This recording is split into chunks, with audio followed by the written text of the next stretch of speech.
Assalamualaikum warahmatullahi wabarakatuh. Sebelum kita mulai pembelajaran, mari kita berdoa terlebih dahulu. Bismillahirrahmanirrahim. Raditu billahi robba bil islam dina bi Muhammadin nabiyya wa rasulah.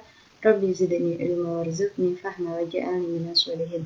Rabbi shrah li sadri wa yassir li amri wahlul 'uqdatam min lisani yafqahu qawli. Amin. Biridaillahi ta'ala wa bi barakatihi bi niyatin sholihah. Jami'ah Al-Fatihah. Bismillahirrahmanirrahim. Alhamdulillahirabbil alamin. Arrahmanirrahim. Maliki yaumiddin. Iyyaka na'budu wa iyyaka nasta'in.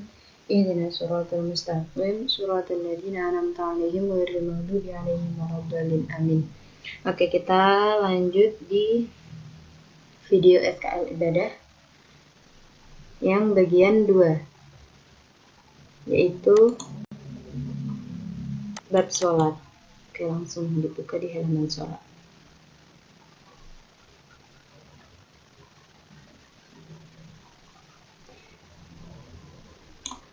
Jadi nanti tentang hukum-hukum bacaan sholat.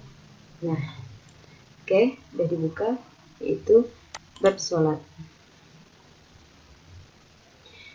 Langsung kita baca di bagian A, hukum meninggalkan sholat. Mayoritas ulama salaf dan khalaf, diantaranya Abu Hanifah, Malik, dan Syafi'i berpendapat bahwa orang mukmin yang meninggalkan sholat tidak kafir, tetapi hanya fasik dan disuruh untuk bertaubat. Jadi kalau tidak satu dalam pendapat ini bukan berarti langsung kafir, tapi hanya dihukumi fasik dan mereka bisa bertaubat lagi. Tidak harus seperti membaca syahadat atau memperbarui Islamnya. Adapun hadis yang menyatakan kafir adalah bagi orang yang mengingkari adanya kewajiban sholat. Menurut Imam Ahmad, orang mukmin yang meninggalkan sholat adalah kafir. Nah, ini ada pendapat yang orang muslim yang meninggalkan sholat itu kafir, yaitu pendapat dari Imam Ahmad. Ini dialog-dialognya. Kita langsung ke B, bagian waktu sholat. Waktu sholat. Ini ada hadisnya. Nah, ini ada keterangannya. Waktu zuhur, yaitu tergelincir matahari, bayang-bayang sama dengan aslinya, yakni sebelum masuk waktu asar, tergelincir. Jadi tergelincir matahari itu kalau matahari kan kalau waktu siang pas itu kan ada di tengah-tengah pas. Nah, kalau gimana caranya kalau kita bisa tahu itu, kalau kita meletakkan suatu barang, nah itu bayang-bayangnya tuh nggak ada yang lebih sama sekali, semuanya sama. Jadi kayak di bawahnya gitu bayang-bayangnya. Kalau kita berdiri, ya jadi seorang manusia berdiri, nah bayang-bayangnya tepat di bawahnya dan tidak ada yang kecondong ke arah timur atau barat, itu namanya pas di tengah. Nah, kalau waktu zuhur itu agak tergelincir sedikit, tergelincir ke arah barat. Bayang-bayang sama dengan aslinya. Tadi bayang-bayang sama dengan aslinya. Jadi kalau bayang-bayang kamu, jadi dari waktu tergelincir matahari condong ke arah barat sedikit sampai bayang-bayang sama dengan aslinya. Jadi bayang-bayang sama dengan aslinya itu gini. Kalau kita berdiri, terus bayang-bayangnya kita sama, kira-kira panjangnya sama dengan kita, itu masih masuk waktu zuhur. Tapi kalau udah lebih panjang, bayang-bayangnya lebih panjang daripada tinggi badan kita, itu namanya udah masuk waktu asar. Nah, itu waktu asar. Cahaya matahari belum kuning. Jadi, ya waktu asar berarti habisnya waktu zuhur. Gitu. Biasanya kalau waktu zuhur kan sampai jam 2-an lah. Itu tengah 3, tapi biasanya juga belum asar sih. Jam 3 kurang lah mungkin. Terus waktu maghrib, syafaq merah belum hilang. Jadi kayak ada merah-merahnya, kemerah-merahan. Langitnya tuh agak merah-merah gitu. Terus waktu isya sampai tengah malam kedua. Jadi waktu isya itu dari habisnya waktu maghrib sampai tengah malam. Terus waktu subuh yaitu terbit fajar sampai terbit matahari. Oke, lanjut nih. Ini yang lebih detailnya. Waktu zuhur, waktu asyar, masyar. Waktu maghrib, nih dari terbenamnya matahari sampai hilangnya awan merah. Jadi waktu maghrib tuh matahari terbenam itu udah maghrib, walaupun kadang masih terang ya, tapi kalau matahari memang udah benar-benar terbenam itu namanya waktu maghrib, sampai hilangnya awan merah. Jadi kan kadang pas malam itu walaupun gelap masih ada warna merah-merahnya. Itu sampai warna merahnya hilang tuh berarti baru masuk waktu isya. Oke, lanjut ke ini waktu subuh. Waktu subuh terbit fajar. Fajar itu bukan matahari ya. Dimulai pada saat terbitnya fajar sidik sampai terbitnya matahari. Terus lanjut ke waktu yang dilarang melaksanakan sholat. Setelah sholat subuh sampai terbit matahari. Kalau udah terbit matahari kan namanya waktu duha. Setelah sholat asar sampai terbenam matahari, ketika matahari terbit sampai terangkat naik. Nah, maksud saya nih. Nah, setelah terangkat naik itu namanya waktu duha. Ketika matahari tepat di atas langit seperti tadi, nggak ada bayang-bayangnya, itu mungkin belum masuk waktu duhur. Kan kalau waktu duhur itu agak condong sedikit gitu bayang-bayangnya. Ketika hendak terbenam sampai terbenam. Ini hadisnya. Ini sholat-sholat yang sholat-sholat sunnah. Ini ada sholat sunnah waktu iqomah. Nah, kita langsung ke syarat sah sholat.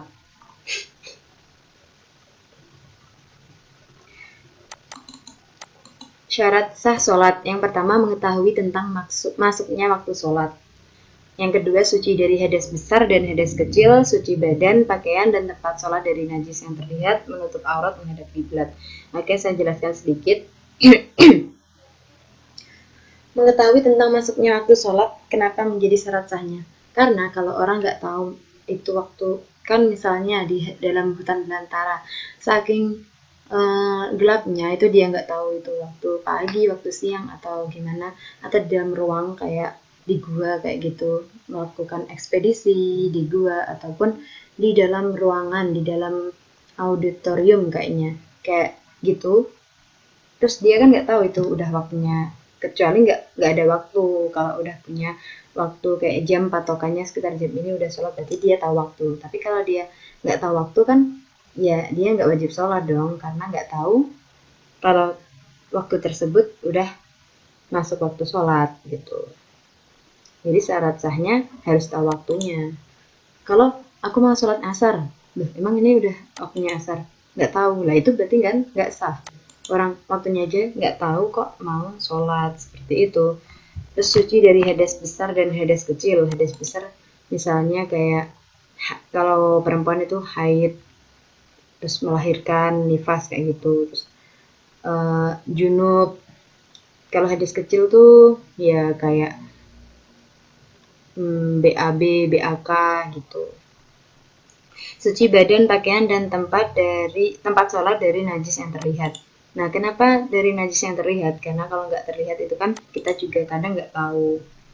Jadi ya kalau yang terlihat misalnya badannya terlihat ada kotorannya, berarti kan harus disucikan. Terus pakaian juga begitu, tempat sholat juga gitu. Kalau nggak terlihat kan kita kadang nggak tahu. Jadi syarat sahnya itu suci dari najis yang kita ketahui. Terus kemudian nutup aurat ada ketentuannya sendiri bagi laki-laki dan perempuan.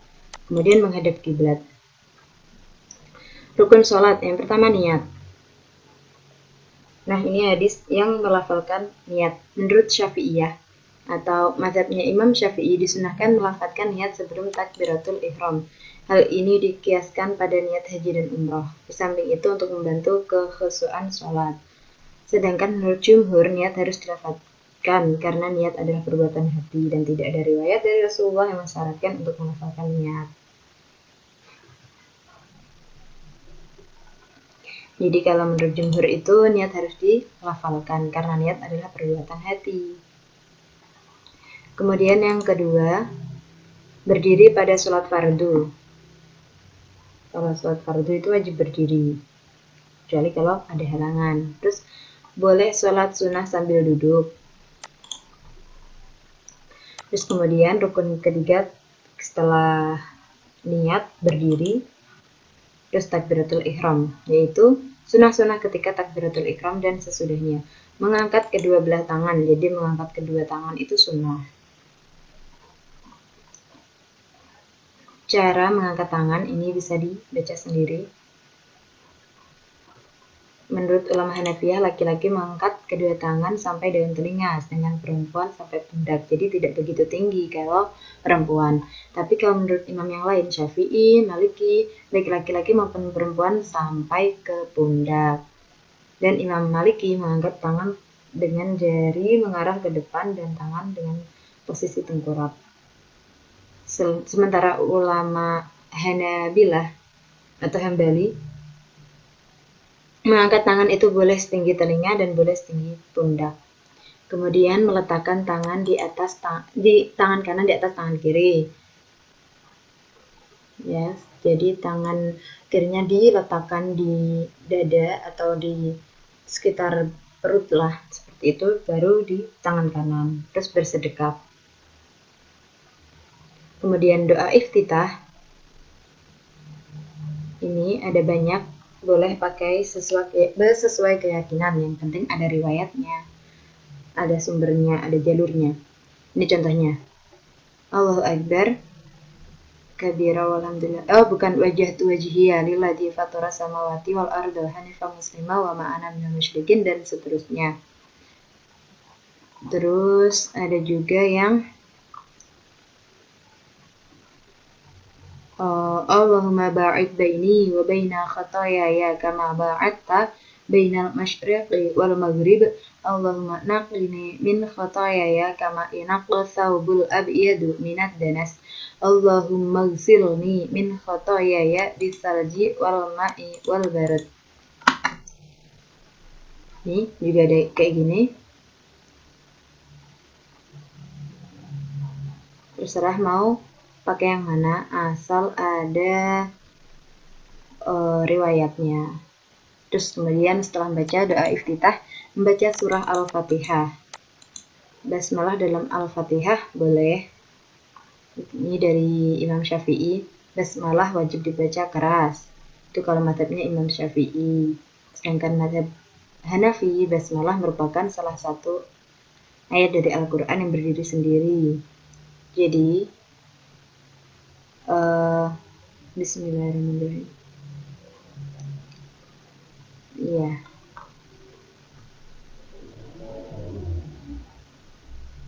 Nah, dari kedua riwayat tersebut, mazhab Hanafi berpendapat bahwa membaca basmalah di awal surat Al-Fatihah dalam sholat adalah sunnah, dibaca sir atau pelan.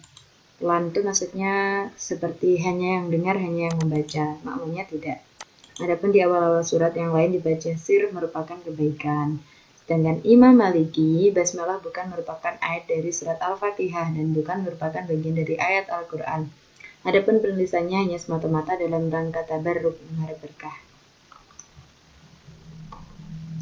Jadi ada yang membaca basmalah dengan keras, ada juga yang tidak keras. Jadi kadang setelah takbir itu langsung doa iftitah terus alhamdulillah, karena ada yang bismillahnya siri, ada siri atau pelan, ada yang jahir atau keras. Terus kemudian ruku dan tumak ninah ya, tadi setelah Al-Fatihah kan tadi yang rukunnya tadi kan Al-Fatihah. Kalau membaca surat itu, membaca surat pendek, membaca surat-surat Al-Quran itu kan sunnah. Nah, rukun yang setelah Al-Fatihah itu sebenarnya ruku dan tumak ninah. Cara ruku, punggung harus diluruskan, jadi lurus, punggungnya lurus. Terus meletakkan kedua tangan di atas kedua lutut dengan merenggangkan kedua tangan dan jari-jarinya. Jadi tangannya itu direnggangkan, jari-jarinya di atas kedua lutut. Tidak menengadahkan kepala dan tidak pula terlalu merunduk, tetapi diantaranya ya kayak siap sikap tegak kayak gitu. Kepalanya nggak terlalu menatap atas dan tidak terlalu menunduk.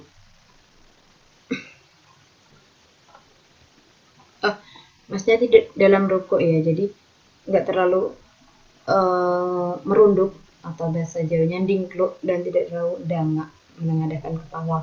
Tapi kalau rukuk itu biasa lurus seperti punggungnya. Bacaan zikir ketika ruku ada banyak juga. Ya ini yang paling banyak.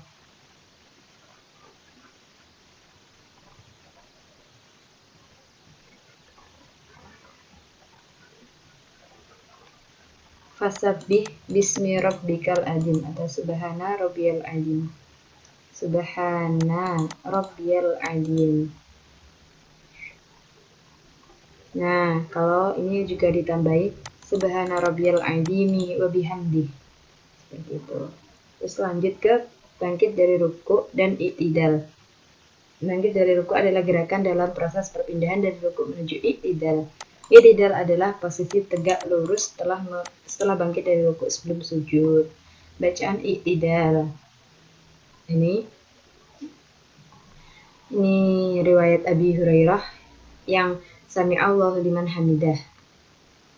Nih, Rabbana walakal hamdu. Menurut Syafi'iyah, hadis ini mengisyaratkan bahwa makmum juga mengucapkan sami'allahu liman hamidah. Apabila imam mengucapkan sami'allahu liman hamidah, maka ucapkanlah Rabbana walakal hamdu. Seperti itu.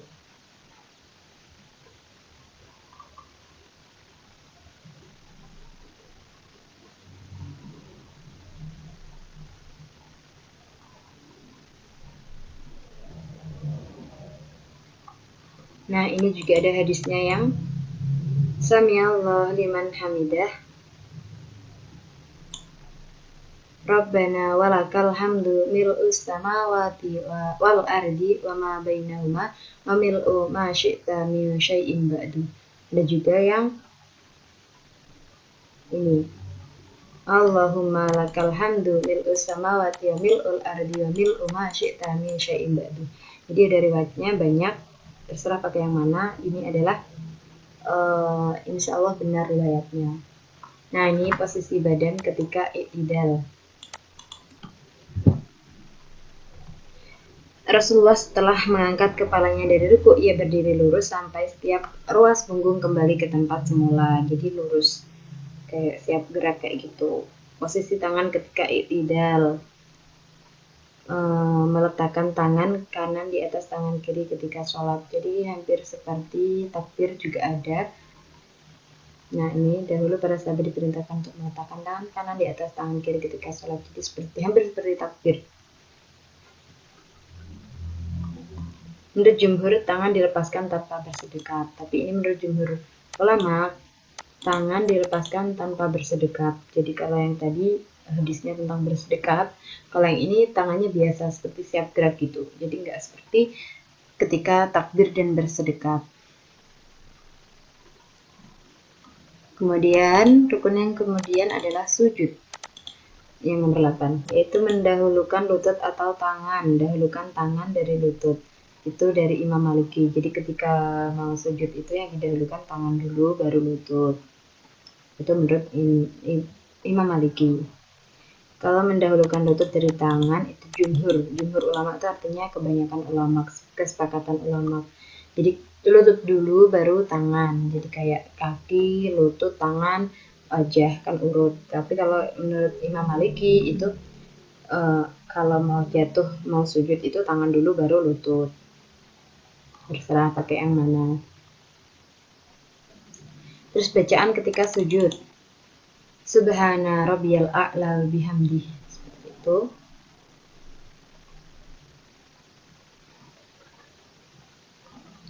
Kemudian duduk di antara dua sujud. Tata cara duduk.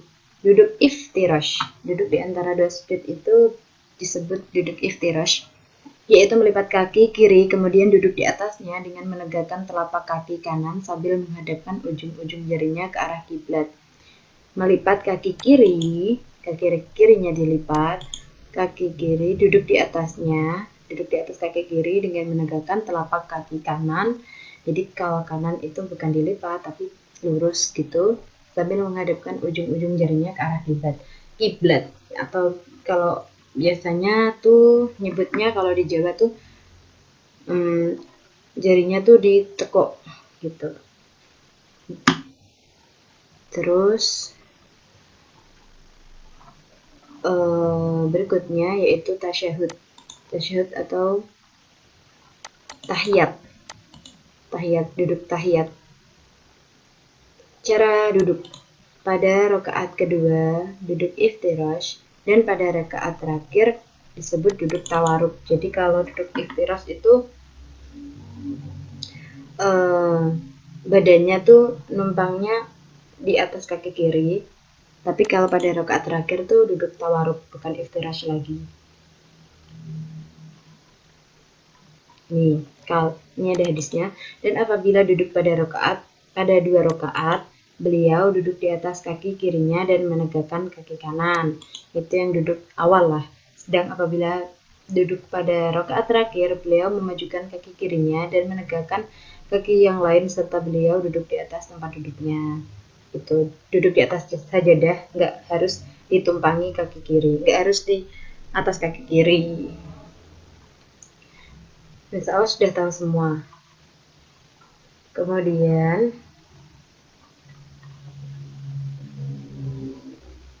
posisi tangan.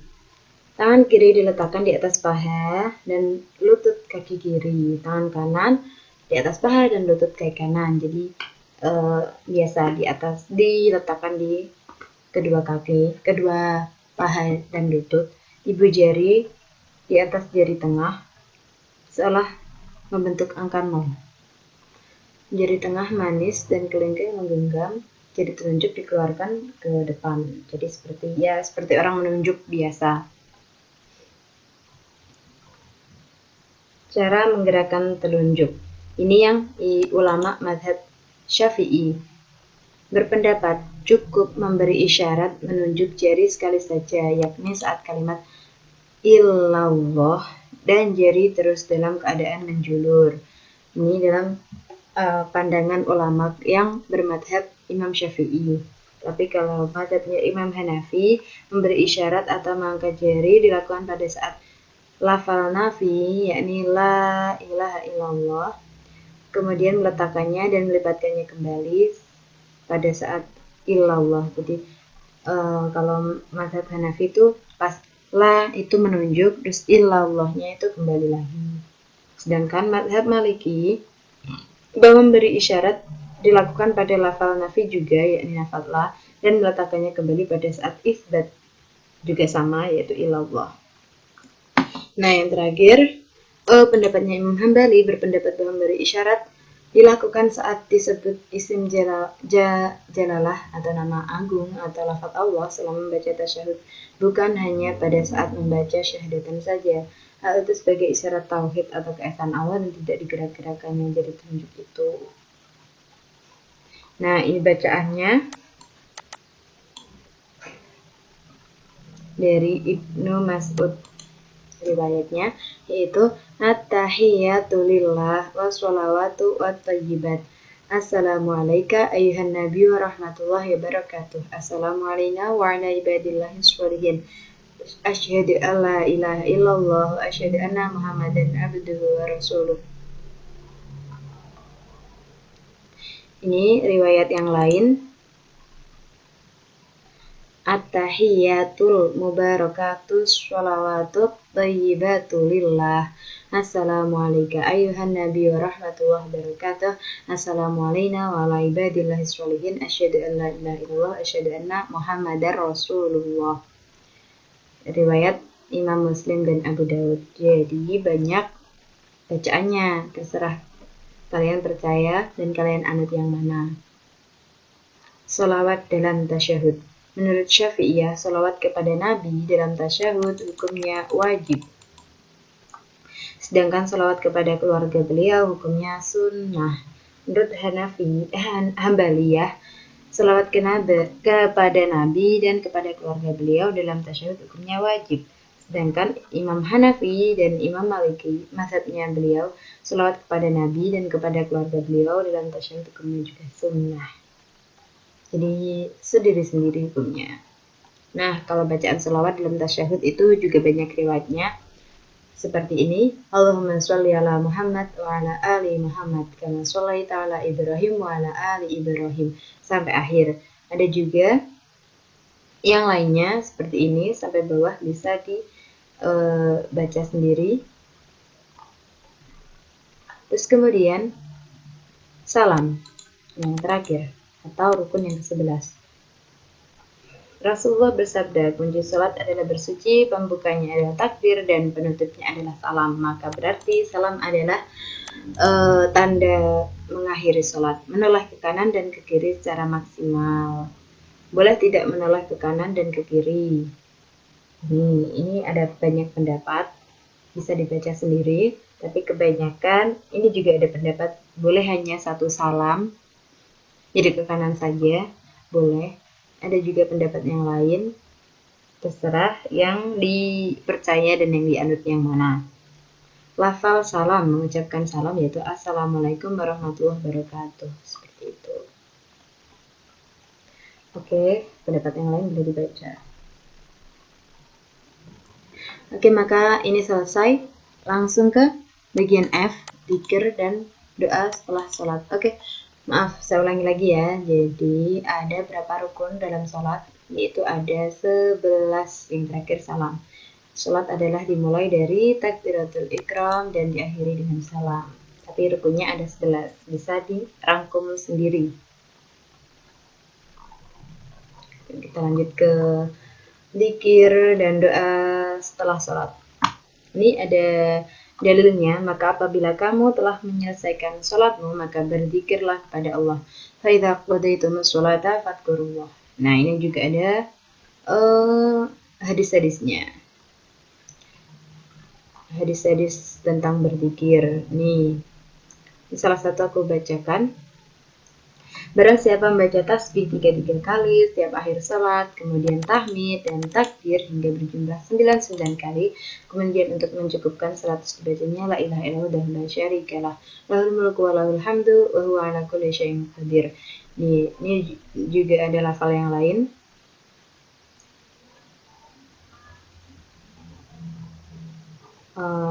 Bisa dibaca sendiri.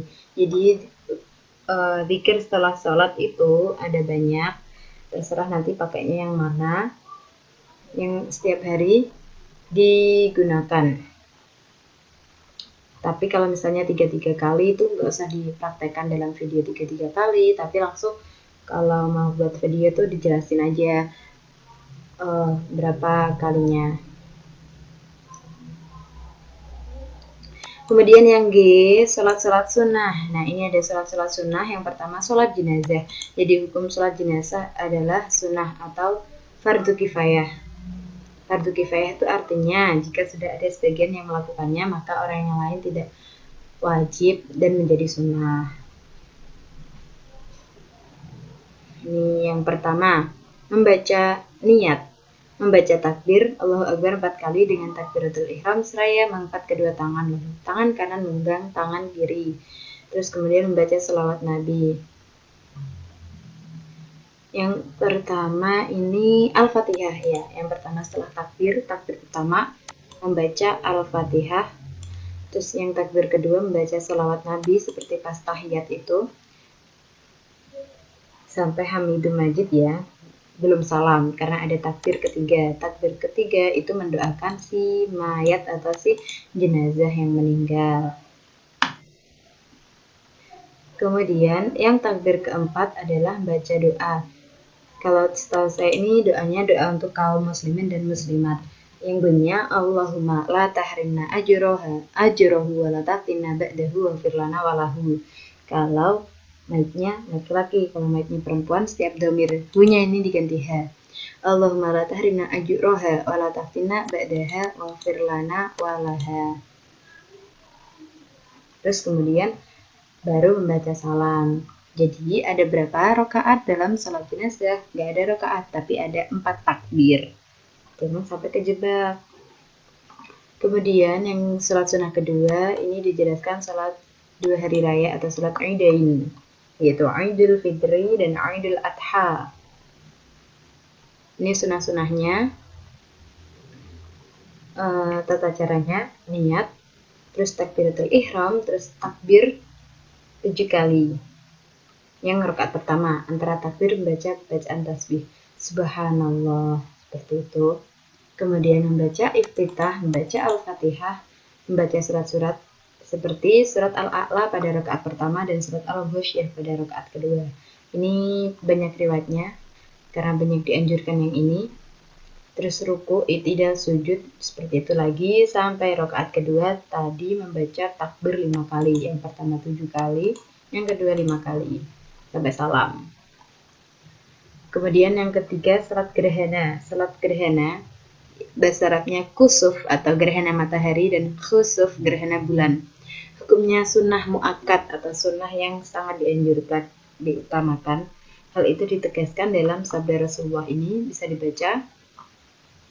Terus tata cara sholat gerhana. Yang pertama niat, takbiratul ihram, membaca surat Al-Fatihah. Jadi tidak ada iftitahnya, langsung baca surat Al-Fatihah, kemudian ruku. Nah, diperhatikan ini setelah membaca Al-Fatihah ruku. Ini rukunnya. Rukun itu yang wajib, membaca Al-Fatihah terus kemudian ruku. Setelah ruku itu berdiri kembali membaca Al-Fatihah dan membaca salah satu surat. Jadi yang ini setelah niat, takbir, baca Al-Fatihah, ruku, kemudian berdiri lagi. Berdirinya bukan berdiri i'tidal, tapi berdiri kembali membaca Al-Fatihah dan membaca salah satu surat pendek atau terserah salah satu surat seperti itu. Nah, baru ruku yang kedua. Nah, setelah ruku yang kedua ini baru i'tidal. Sujud, terus duduk di antara dua sujud, sujud lagi, lalu berdiri lagi ke rakaat kedua, membaca surat Al-Fatihah dan membaca surat. Nah, juga di rakaat kedua itu ruku lagi, bukan ruku yang setelahnya i'tidal, tapi setelah ruku ini berdiri kembali membaca Al-Fatihah dan membaca salah satu surat. Terus ruku yang kedua kali baru i'tidal sampai salam. Terus yang keempat, sholat dalam keadaan darurat ini sunnah, bisa dibaca. Terus sholat khauf yang kelima. Sholat khauf adalah sholat, ini bukan sholat sunnah ya.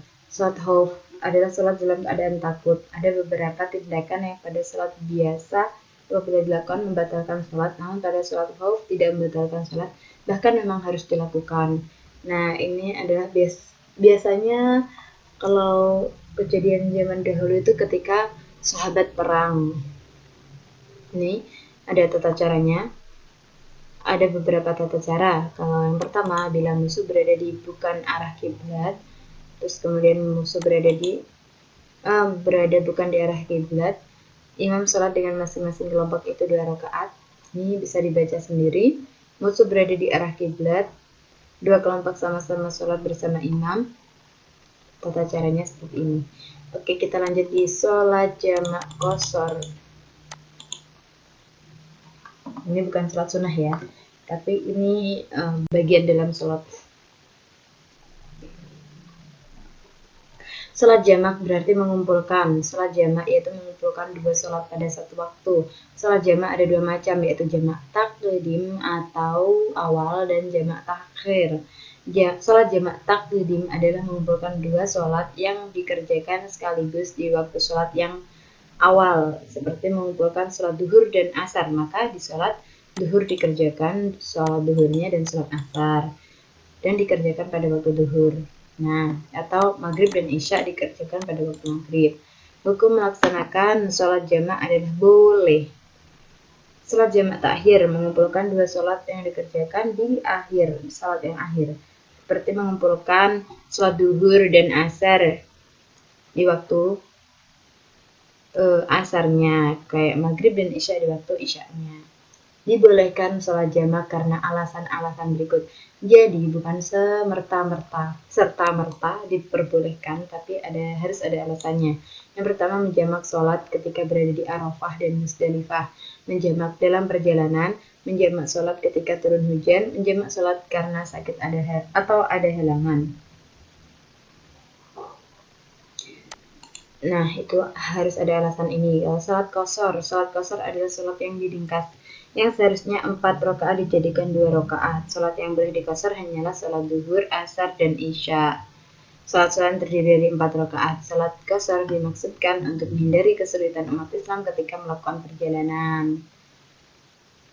Dan apabila kamu bepergian di muka bumi, maka tidaklah mengapa kamu mengqashar sholatmu. Wa idza darabtum fil ardi falaysa 'alaikum junahun an taqsuru minas shalah. Syarat sahnya ini, jadi harus kalau melakukan sholat qashar maka harus ada alasannya. Perjalanan yang dilakukan bukan perjalanan untuk maksiat, misalnya kayak pergi ziarah ke Mekah seperti itu, kayak haji umroh, kayak ziarah wali, mungkin seperti itu. Jadi kan bukan perjalanan yang untuk maksiat atau pekerjaan, menghendaki ada pekerjaan dan pertemuan di suatu tempat. Nah itu kan bukan untuk maksiat kan niatnya. Terus perjalanan berjarak kurang lebih 80 km. Harus memang rutenya memang harus panjang. Kalau nggak panjang, kalau cuma ke kota aja, dari desa ke kota, kayaknya nggak boleh sholat qashar karena kurang jauh perjalanannya. Sholat yang di qashar adalah sholat yang adaan atau tunai, bukan sholat qadha. Adaan tuh sholat pada waktu itu, bukan sholat qadha. Berniat qashar ketika takbiratul ihram. Oke, seperti itu bagian sholat bab 2.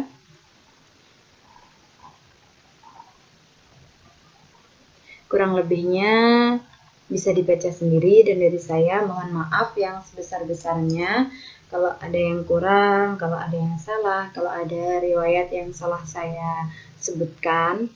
Terima kasih atas perhatiannya. Assalamualaikum warahmatullahi wabarakatuh.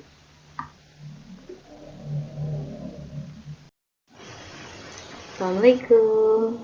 Oke, ini adalah kelanjutan dari video SKL ibadah.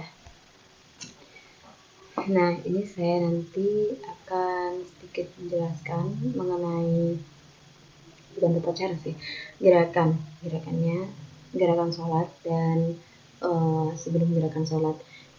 Jadi sebelum sholat itu aurat harus tertutup. Nah ini misalnya ada rambut di sini. Nah makanya harus rambutnya itu harus dimasukkan terlebih dahulu, ini juga.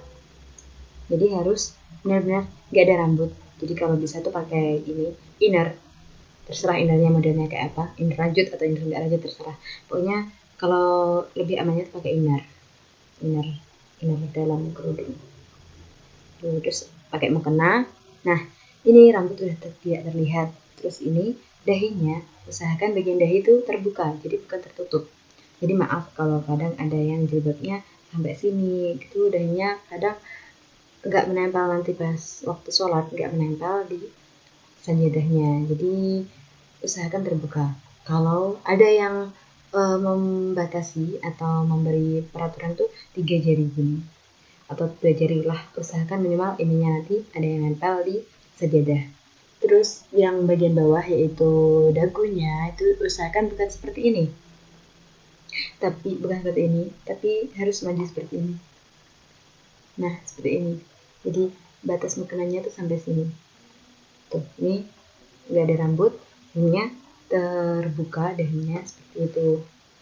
Nah saya menyarankan pakai rukuh yang lajur, mukena yang lajur atau terusan biasanya, karena nanti pas waktu takbir ininya seperti ini, jadi tidak terbuka. Biasanya kan kalau rukuh atau mukena yang terbuka nanti kan pas gini kan terlihat biasanya, kalau nggak hati-hati, tapi kalau hati-hati juga bisa.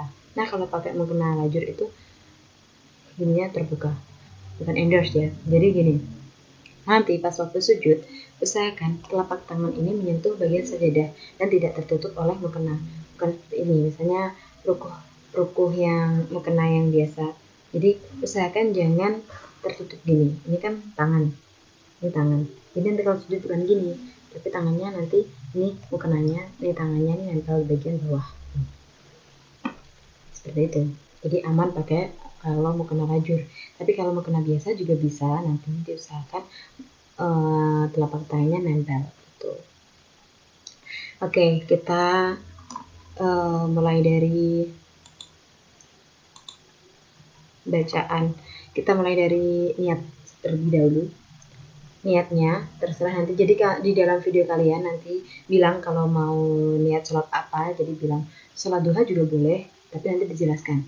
Saya akan melaksanakan sholat pas misalnya sholat maghrib, saya akan melaksanakan sholat maghrib. Niatnya Bismillahirrahmanirrahim, usolli fardhu maghribi salasa rakaat mustaqbil qiblati ma'mumalillahi ta'ala. Saya melaksanakan sholat maghrib 3 rakaat berjamaah jadi makmum karena Allah Ta'ala. Ya begitu, berjamaah jadi makmum seperti itu. Terus berdiri kan. Nah nanti kalau di dalam video kalian susah kameranya susah nangkep karena berdiri, jadi duduk aja gak apa-apa kan, isyaratnya terlihat bahwa nanti ada takbiratul ihram seperti itu. Jadi Allahu Akbar terlihat, terus nanti baca doa iftitah, terserah nanti pakainya yang menurut keyakinan kalian, bisa kabirau, bisa Allahumma ba'id baini, terus al-fatihah, terus surat pendek saja, boleh surat panjang tapi usahakan ya pendek aja karena ini kan cuma dalam video. Terus rukuknya, kalau misalnya di dalam kamera juga bisa rukuk, ya nanti kalian bilang Allahu Akbar, ini bagian rukuk dan bacaannya seperti ini, Subhana rabbiyal azim wa bihamdihi 3 kali, terus i'tidal, sami Allahu liman hamidah, gerakan i'tidal dan bacaannya Rabbana lakal hamdu mil'us samawati mil'ul ardi mil'u ma syi'ta min syai'in ba'du. Terus kemudian sujud. Nah kalau di kamera juga sulit, ya nanti kalian di isyarat sujud aja gitu. Terus bacaannya bilang Subhana rabbiyal a'la 3 kali. Seperti itu sunahnya 3 kali. Terus duduk di antara dia sujud, doanya Rabbi firli warhamni, seterusnya. Terus sujud lagi. Terus kemudian langsung salam. Jadi kalian nanti di video karena 1 rakaat maka langsung salam. Terus doa tasyahud atau tahiyatnya ada yang at-tahiyatulillah, ada yang at-tahiyatul barakatuh, tergantung kalian pakai yang mana. Terus kemudian sholawat Nabi juga, sholawat Nabi banyak, tapi yang umumnya itu Allahumma sholli ala Sayyidina Muhammad atau Allahumma sholli ala Muhammad seperti itu. Terus salamnya nanti dipraktekkan, salam wajibnya 1 kali, ada riwayat yang 1 kali, ada yang 2 kali. Nah salam gitu, Assalamualaikum warahmatullahi wabarakatuh, Assalamualaikum warahmatullahi.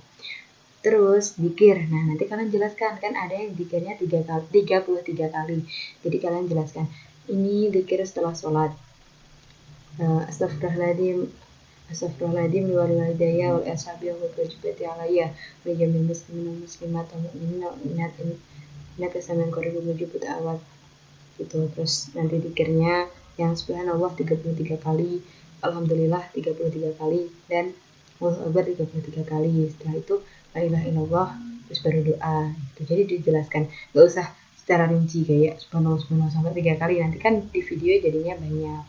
Jadi ya semudahnya sekiranya bisa dilakukan, di kamera juga tertangkap kayak gitu. Yang penting pas kalian ngucapin itu tertangkap kamera. Oke, kurang lebihnya seperti itu. Saya mohon maaf yang sebesarnya kalau ada kesalahan. Sekian, wassalamualaikum warahmatullahi wabarakatuh.